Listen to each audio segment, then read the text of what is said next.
Okay, so about 14 years ago, I did this thing called Become a Parent. No matter how many times people have become parents, there's no guideline and no handbook on how to become a parent. Here go 5 things you probably shouldn't do if you're a parent.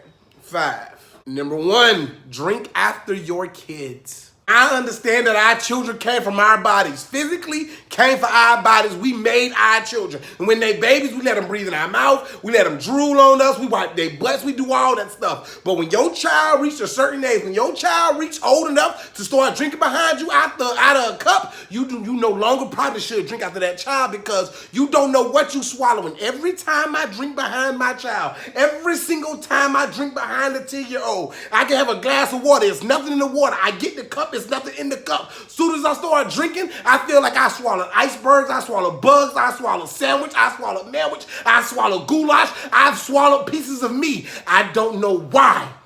But every time you drink after a child, it's like it's something in the bottle after they give it back to you.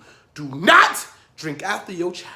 Number 2, promise that child undivided attention that you cannot give them. Now, I know in the midst of excitement, in the midst of confusion, when you're feeling bad, when something terrible has happened, or when something great happens, we promise our child this special kind of attention. I'm going to watch a movie with you. I'm going to go to the park with you. I'm going to take you to Disneyland. Then when those days come up, you ain't in the same mood that you are when you said or committed to doing what you said you was going to do. Do not promise that child undivided attention. Because if you tell that child, I'm going to watch this movie with you, and they see you on your phone, or they see you looking away, or you tell them you gotta go pee, they are going to attack you. They gonna remind you, you said you're gonna watch this whole movie. But Percy, it's 3 a.m. in the morning. I'm sleepy. I ain't been asleep in 48 hours. I don't care, Daddy. You told me that me and you was gonna watch The Color Purple, The Avengers, Roots, and all of Star Wars back to back to back with no bathroom breaks.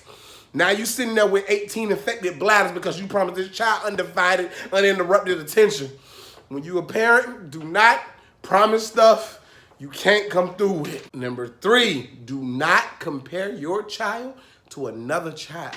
No matter what you do, no matter what you say, we have that itch to compare our kids sometimes. If my child 10 and your child 10, I want to compare education. I want to compare athletic ability. Do not do it because you're either going to come up short or you're going to be too high and you don't want your child feeling like you competing with the next child. If your child ain't athletically inclined, it's okay. He ain't got to be an NFL player. He could be a potato bag stuffer. It don't matter what he do. Your child is your child, and when you look at that child, if he has any athletic shortcomings or he just ain't Albert Einstein, look at yourself. Look at the person you made the child with. Then y'all gotta come to a realization. You know what?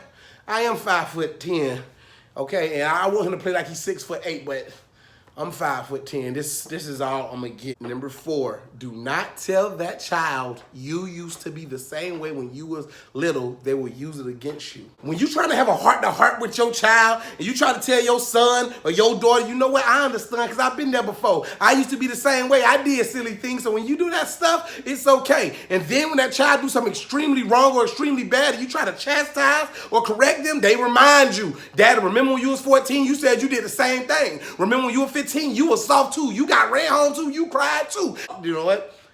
I told you that stuff to relate to you and get down to your eye level, but you know what? Go to your room. Daddy, you told me you ain't have to go to a room. Your mom never sent you to a room, so why you sending me to a room? You know what? I'm trying to raise you better than I was raised myself. So you saying grandma ain't raised you good? No, I ain't saying that. Grandma, daddy said you ain't raised him good. And now you beefing with your mama. Now I gotta go explain to my mama, his grandma, why I said the things I said. Be careful what you tell your child. They'll use it against you. And number 5, do not, I repeat, do not think your life and sleep cycles and rest will be the same. Before you have children, you have this promise of taking care of a baby, kissing it and loving it, and having no worries. As long as you have that baby in your life, your sleep is gone. Your worry is gone. You will worry forever. You will be stressed forever. Every sound you hear, every bump, every bruise, every word that is said, every lie that's told, every truth that's told, because your child gonna tell too much truth. Y'all gonna go outside somewhere and they gonna tell somebody something you said in your house that they weren't supposed to ever repeat again. All of your anxiety will be at a level you've never seen. Do not think this is gonna be an easy walkthrough. Parents, it's okay to agree with me, because we are all in the same race.